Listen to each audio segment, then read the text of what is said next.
My name is Elizabeth Andrade, and the presentation group I was placed into is called Skin Microbes and Infections. And the topic that I'm going to be discussing with you all today is necrotizing fasciitis. Now, with further ado, let's begin.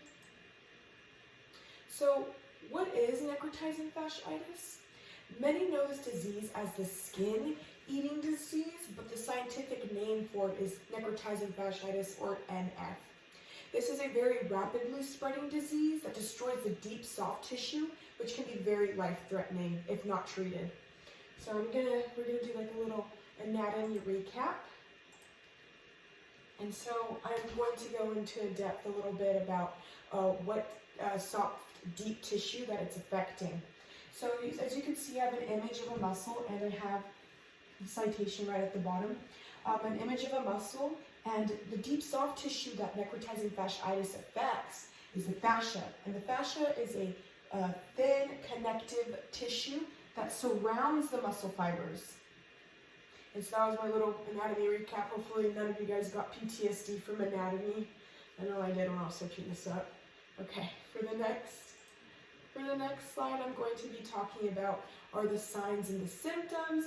And I got this table from the researchgate.net at the very bottom. This is not my data table, by the way. And so let's begin. So I'm going to start with the local, and I'm going to start with the early column, and I'm going to move on to the local column, and then I'm going to do the same thing for systematic. Now, for the early, you get this is how it starts, how the bacteria moves into the skin. So you get like a skin puncture or injury, and that either causes erythema, which is like the reddening of the skin, and this usually comes up in like patches of the skin. And then you might get warmness, and so there's going to be a certain region in your body that's going to have a higher temperature than the other. And then you could get tenderness in that area, myalgia, which is muscle aches and pain, and this usually involves like the ligaments and the tendons and the fascia. And next you've got hypersensitive skin. Moving on to the late, you've got the hemattic gaspaulae, and what hemattic gaspaulae is basically you get bumps in your skin that are, or blisters that are filled with fluid, and that is extremely painful. And next you've got necrosis, which is the death of many cells within the organ or the tissue.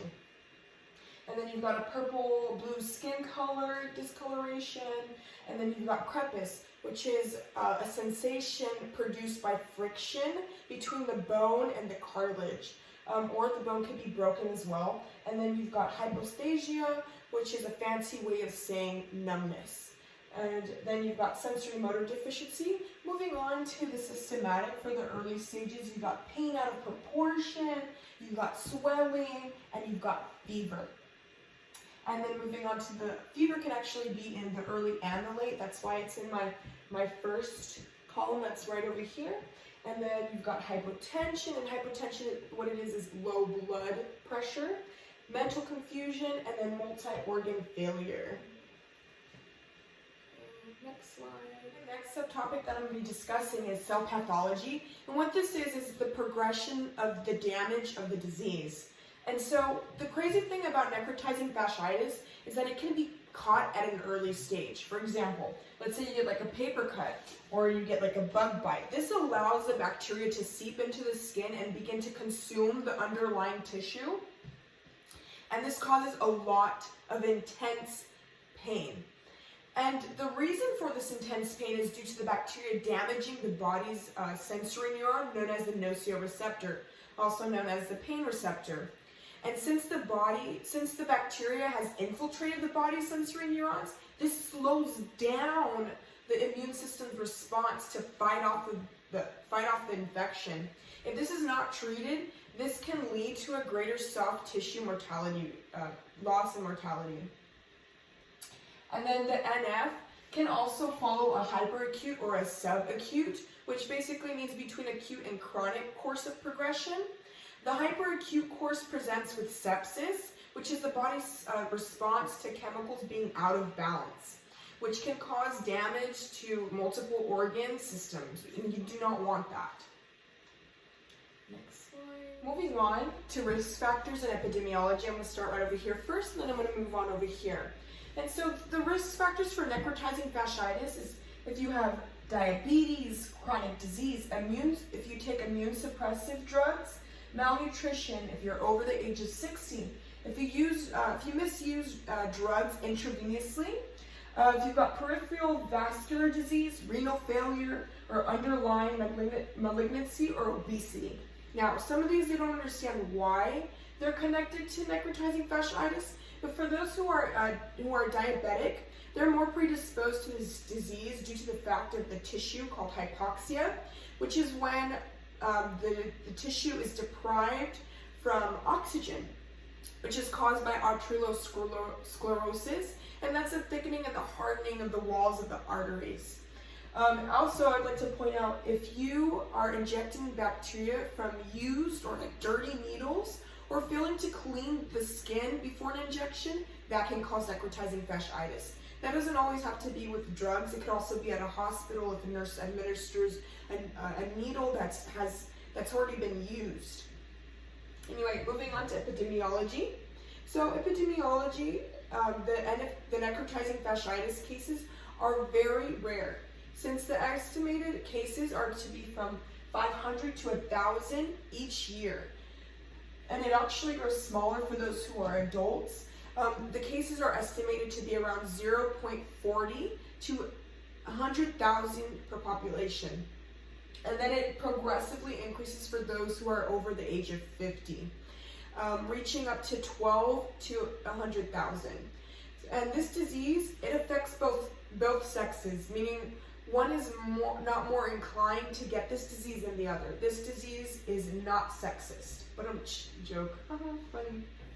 Okay, moving on to the next slide. So for my next slide, I'm going to be discussing my data table. And what I have right here for you guys is it's the Lorenic score. And what that is the laboratory risk indicator for necrotizing fasciitis. And so we've got the variable, the value, and then we've got the points. So for the first little column right here, you got the C-reactive protein. And if you're greater than 150, you're going to get 0 points. And then if you're less than 150, you're going to get 4 points. And for the white blood cells, if you are greater than 15, you're going to have 0. If you're from 15 to 25, you're going to have 1. If you're you're less than 2, if you're less than 25, you're going to have 2, excuse me.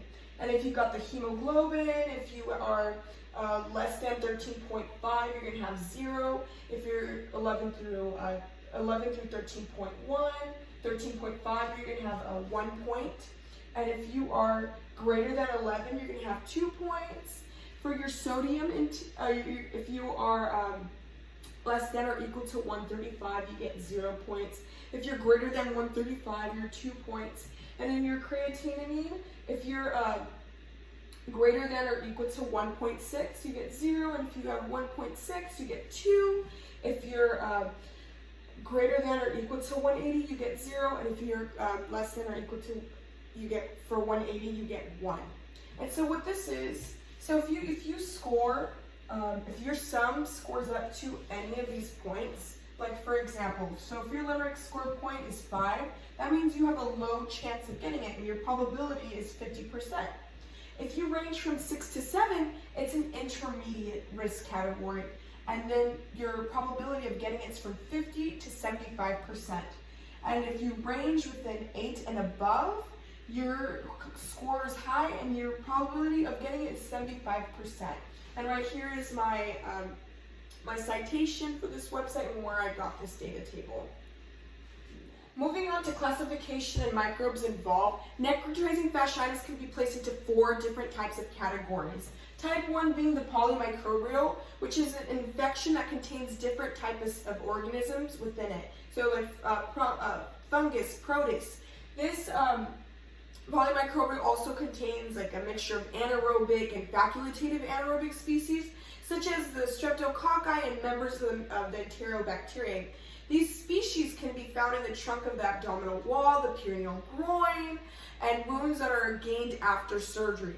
While type 2 is monomicrobial, and it's associated with minor injuries, like within the cutaneous and the muscular, and those can be found in like the areas of the head and the neck.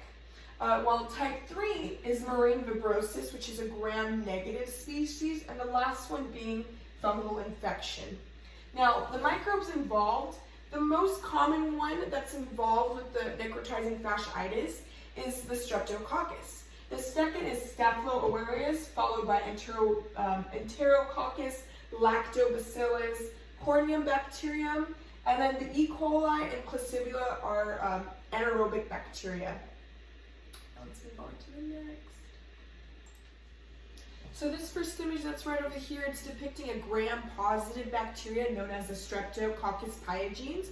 And then right next to it, it's going to show you how, this is actually a great image in my opinion, it's showing you how this bacteria, the Streptococcus pyogenes, is going to enter through this abrasion that's on the surface of the skin, and it's going to make its way to the connective tissue, and that's when it's going to start to consume and damage the tissue.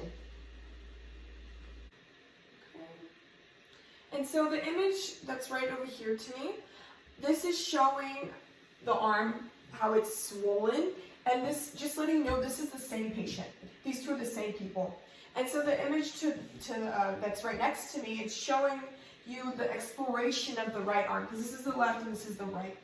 And so you can see that it's kind of partially liquefied, and it was stated to say that it had like a very pungent odor, and the fascia would appear to be very dark. And there was necrosis of the bicep. And what necrosis is, we're going to jump back to the previous slide that I was talking to you guys about. Necrosis is the death of many cells within an organ or the tissue, but in our case, it's the tissue. Okay.